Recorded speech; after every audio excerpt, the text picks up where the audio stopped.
Hello, everyone. Welcome to my channel. Thank you for taking the time to stop by today. In today's video, we are going to take a look at the differences between a psychopath and a sociopath, and we will try to determine whether or not Chris Watts is a psychopath or a sociopath. So the words psychopath and sociopath are often used interchangeably to describe a person who is pathologically prone to criminal or violent behavior, a person who lacks any regard for the feelings or interests of other people. And they have little or no remorse or guilt. Now, although the terms are used in scientific literature, including the Diagnostic and Statistical Manual of Mental Disorders, also known as the DSM-5, they are not really well defined there. So mental health professionals instead prefer to understand both psychopathy and sociopathy as types of antisocial personality disorder. And each condition is distinguished by a few characteristic features, but both have many features in common. So both psychopathy and sociopathy then can be characterized as a disregard for and violation of the rights of other people that is manifested in several habitual behaviors. For instance, serious violations of criminal law, such as murder, deceitfulness for personal gain or pleasure, pathological lying. Now, we know Christopher Watts lied and lied and lied to keep himself out of jail. He also lied about the affair, and he told the story about lying to a teacher about going to China over the summer. Another indicator is impulsiveness or failure to plan ahead. Another characteristic would be aggressiveness that results in physical harm to another person. These people also have a reckless disregard for the safety of other people. And we heard the story of Chris driving over 80 miles an hour out to dinner with his family in the car when he was in South Carolina. Another characteristic is a failure to meet any type of adult responsibilities, whether it's their job responsibilities or their family-related responsibilities, or their financial obligations. Now, we know that Christopher Watts was a complete failure as a husband, insofar as he had an affair and ended up annihilating his family. Another characteristic is a complete lack of meaningful remorse or guilt, to the point of complete indifference regarding the serious harm or distress that their actions may cause another person. Both of these, a psychopath and a sociopath, lack empathy, and they both tend to be contemptuous of the rights, interests, and feelings of other people. A psychopath does not have a conscience. They are more cold-hearted and calculating, whereas a sociopath, they typically have a conscience, but it's a very weak conscience. So they may know that it's wrong to steal, your money, and they may even feel some remorse or guilt, but that won't stop them from stealing your money. So both of these, psychopath and sociopath, they both lack empathy, which is the ability to stand in another person's shoes and understand how the other person feels. But a psychopath has less regard for other people than a sociopath.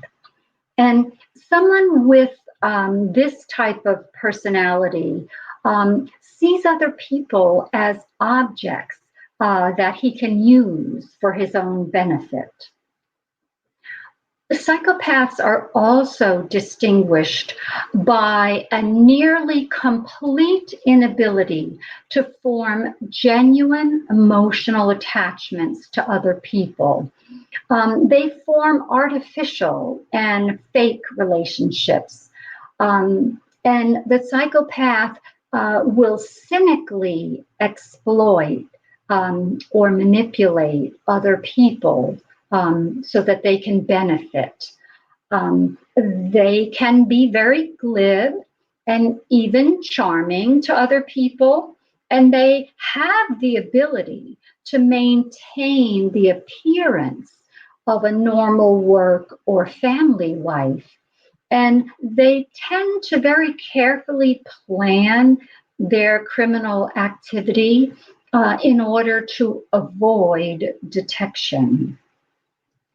Whereas sociopaths, on the other hand, they're generally capable of developing close attachments to one or a very few individuals, though they also generally have a lot of difficulty in forming relationships. Sociopaths are also incapable of anything even remotely resembling a normal work or family life. And in comparison to sociopaths, they are exceptionally impulsive and erratic. Now, both biological and environmental factors play a role in the development of psychopathy and sociopathy. However, it is genuinely agreed that psychopathy is chiefly a genetic or inherited condition where we see the underdevelopment of a part of the brain that is responsible for emotional regulation and impulse control. Whereas the sociopath, they develop their sociopathy due to physical or emotional abuse or severe trauma that they endured in their childhood. So let's do a little bit of a side-by-side comparison between a sociopath and a psychopath. So a sociopath will make it clear that they don't care how other people feel, whereas a psychopath will pretend to care. Sociopaths can behave in very hot-headed and impulsive ways, whereas a psychopath will display very cold-hearted behaviors. A sociopath may recognize that they are doing something wrong, but they will rationalize their behavior. Whereas a psychopath will fail to recognize another person's distress. Sociopaths, as I said, cannot maintain any type of stable work or family life. whereas the psychopath can maintain a normal life as a cover for their malevolent behavior. Sociopaths can form emotional attachments, whereas a psychopath, their relationships are very shallow and fake, and they really do not have the ability to form any type of genuine emotional attachment. Now, there is a checklist that was developed by a psychologist. His name was Hare, and it consists of 20 items, which are rated from 0 to 2. 0 meaning it doesn't apply whatsoever to the person. A 1 would be that it applies somewhat, and a 2 would mean that it fully applies to the person. So let's see how Chris Watts scores on the psychopathy checklist. The first category, and there are 20, the first category is superficial charm or glibness. The second category is narcissistic tendencies, either covert or overt. The third category is that they seek stimulation and they are prone to boredom. They like to do new and different things. The next is very important. It's pathological lying. The psychopath's ability to lie is actually stunning. And even when they know that there's a high probability that they will be caught in their lie, they'll lie anyway. And their lies can be very cunning and sly and unscrupulously manipulative. The next is cunning and manipulativeness. Psychopaths will deceive, cheat, con, trick, defraud other people for personal gain.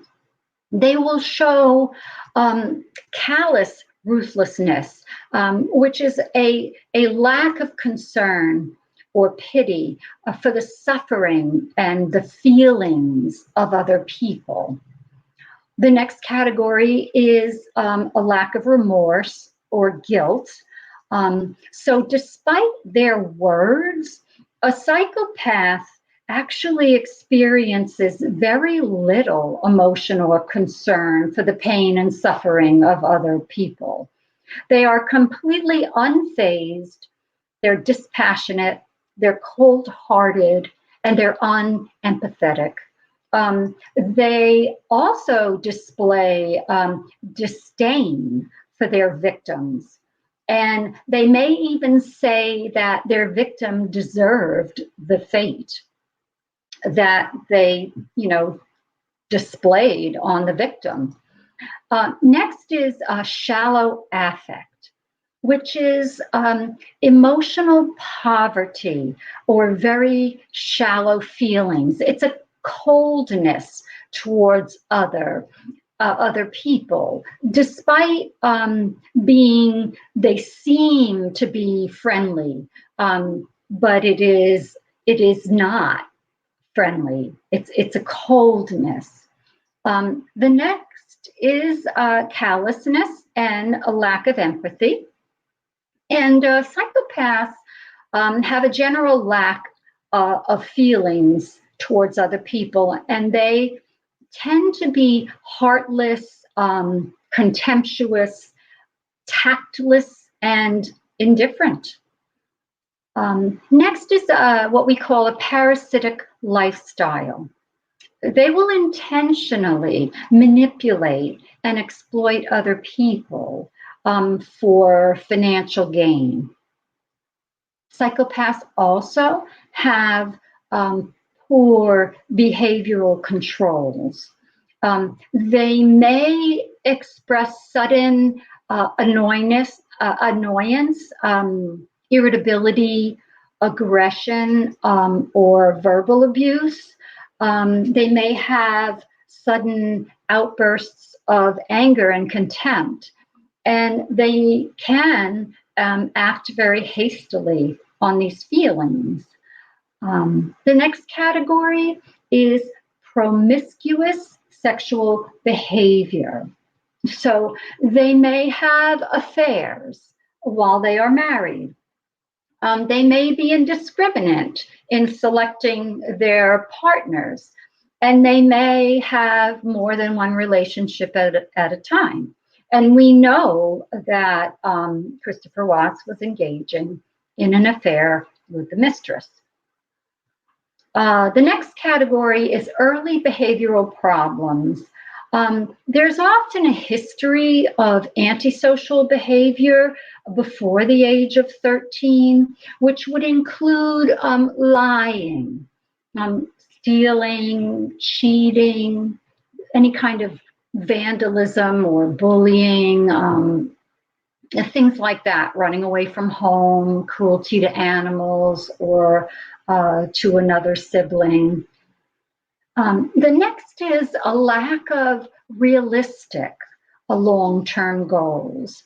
So while they talk about big plans, they show an inability to execute the plans. And I think we were seeing this in Christopher Watts with regard to the future faking that he was doing with the mistress.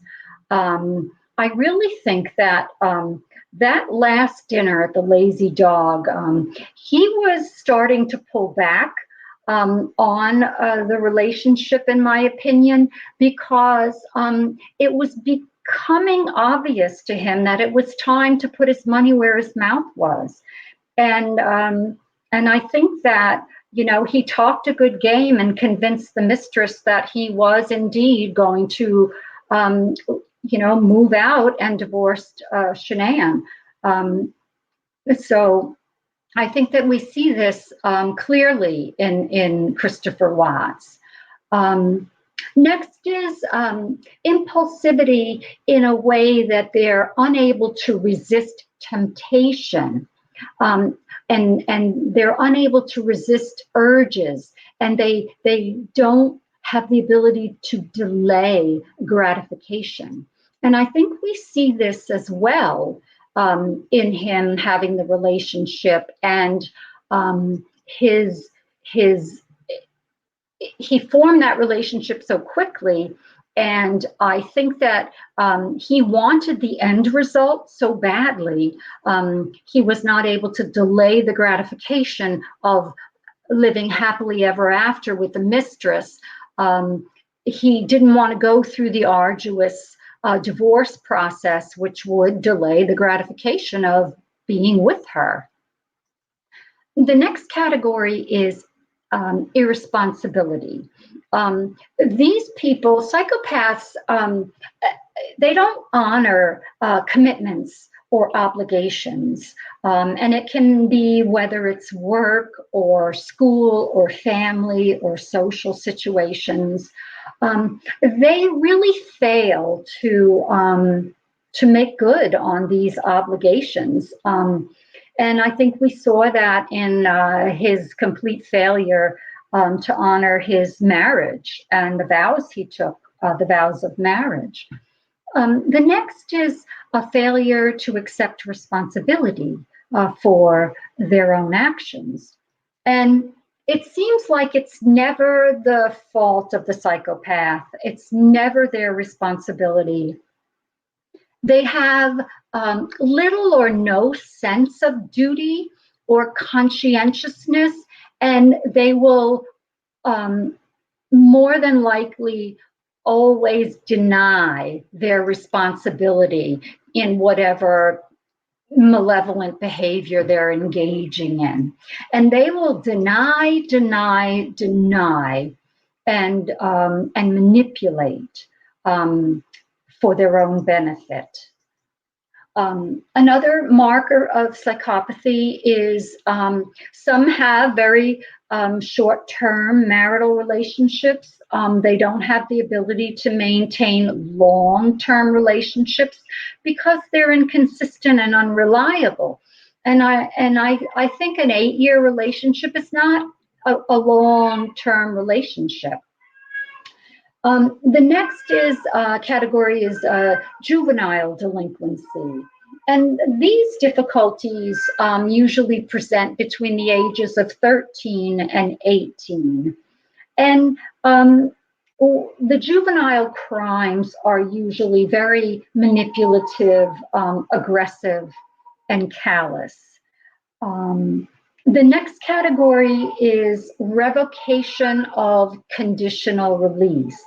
So if the psychopath is on probation, they will have their probation typically revoked because they won't be able to meet the terms of their conditional release due to, carelessness or failure to appear, etc.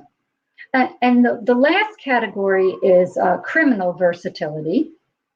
And unlike other criminals who may specialize in one particular area, psychopaths can be involved in diverse criminal activities, and they take a lot of pride in getting away with their crimes. So on the Hare checklist, if the person scores, the score goes from 0 to 40. 0 score would mean there's no psychopathy, and 40, a score of 40 would mean full-blown psychopath, basically. So a normal individual will score less than 5.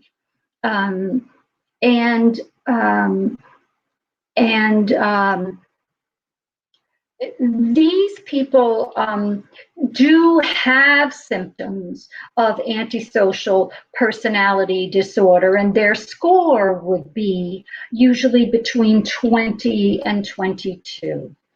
And any score over 30 on this checklist is used to diagnose the person with that there is a presence of psychopathy. So any score over 30, the person is scored as a psychopath.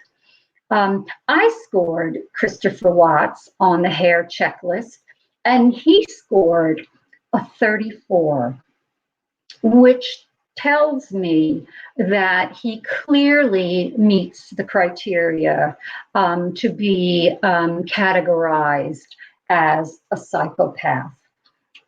He is not a sociopath. He is a psychopath, in my opinion. So thank you again for taking the time to watch my video. I truly appreciate you supporting my channel.